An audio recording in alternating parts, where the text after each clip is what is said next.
nice day out. It's not too bad. Not too bad. What kind of coffee did you get? I got decaf because I can't do caffeine after like 10 a.m. Do you have problems sleeping, or is it? Let's talk about this. Let's break it down. You know, caffeine is a real trigger for anxiety, just generally.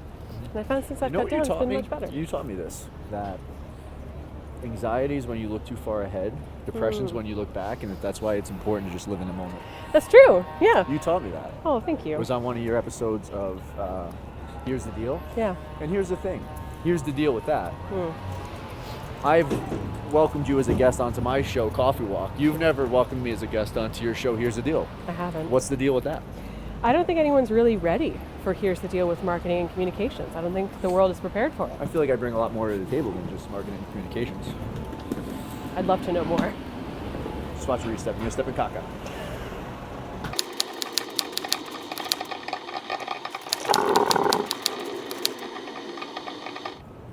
Welcome, Jennifer, to Coffee Walk. Oh, thank you, Chris. Today we're going to talk about the Huntington's Disease Parity Act. Oh boy. I'm excited. We're going to pass this thing. Yeah, we will. Cheers. Cheers. So, explain what the Huntington's Disease Parity Act is and why it's so important. Sure. So the Huntington's Disease Parity Act, it's a piece of legislation. HDSA has been trying to pass it in one form or another for about 12 years. But throughout those 12 years, there's one thing that's remained constant about the HD Parity Act, and that is that it seeks to waive the 2-year Medicare waiting period for folks with HD who have been granted access to SSDI, or Social Security Disability Insurance. So, as it stands right now, let's say, Chris, you have Huntington's disease. And let's say that you are at the point where you can't work anymore, right? You're experiencing cognitive symptoms, maybe you're experiencing some physical symptoms, behavioral symptoms that make it impossible for you to work. You go, you apply for SSDI, you get all of your information ready, you submit it to SSA, you wait for the determination. Let's say they, on the first try, if you're very lucky, they say, yes, Chris, we recognize that you are disabled and you are granted Social Security Disability Insurance. So what will happen is a clock will then start from the first payment that you get from SSA, and at the 25th payment, or 24 months later, only then will you be able to access Medicare and be eligible for Medicare. So that what happens is in that 2-year period, folks are just going without health insurance because you're not working, so you don't have employer-sponsored health insurance. You're only getting your disability benefits for payment and for income, so sometimes buying off the market is really expensive, and also sometimes those marketplace plans don't cover the ancillary services that folks with HD need. So like physical therapy, occupational therapy, speech language, pathology, nutritionists, all kinds of other ancillary therapies that are really important for managing HD. So that's kind of off the table. Let's say you are making just a little bit too much, so you don't qualify for Medicaid. So that's off the table. So what do you do? What are you left with? You're left with COBRA, which is basically paying 100% of your employer-sponsored premium, which most people cannot afford on disability payments, or you go uninsured for 2 years.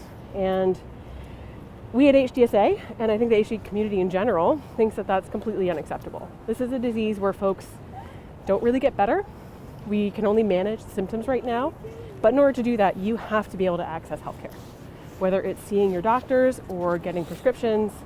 And right now, for folks who are at that point where they can't work anymore and they need help, the system is saying, no help for you, basically. So recently, the ALS community passed a similar bill. Mm-hmm. When you hear that, what's the first thing that comes to mind? A couple things. So my first reaction was hope, right? Because it showed me that Congress can pass legislation for disease-specific issues, which is really great because it means that they can see that if there is a disease-specific problem with a disease-specific solution, they can do something about that. And quickly after that, my reaction was, now it's our turn. It's our time to get legislation like this passed and to help the HD community. So the first thing everyone needs to do is number one, go to hdsa.org/takeaction and send a message to your members of Congress if you haven't already. If you have, wonderful, good job, do it again. Because what we also know is the squeaky wheel gets the grease. And if all we do is reach out one time, those staffers are getting hundreds, if not thousands, of emails from groups just like us about legislation they want to pass. Sometimes groups much bigger than us about legislation they want to pass. So our job is to be squeaky.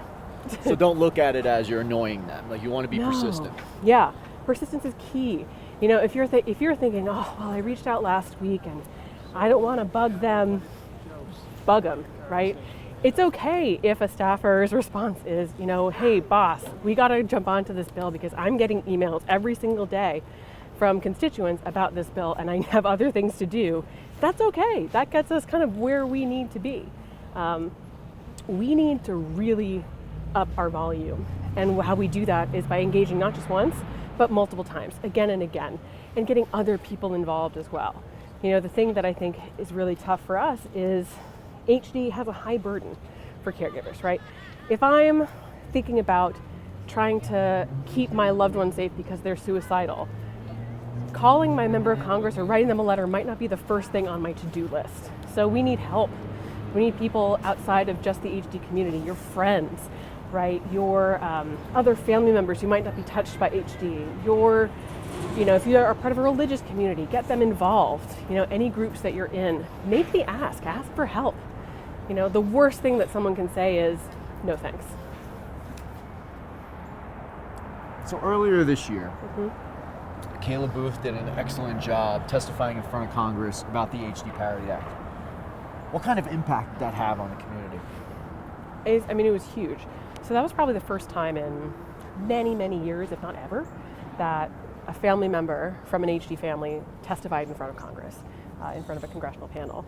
And the fact that multiple members of Congress were talking explicitly about Huntington's disease, asking questions about Huntington's disease, bringing it to the table as part of the conversation about neurodegenerative diseases, that's a huge deal.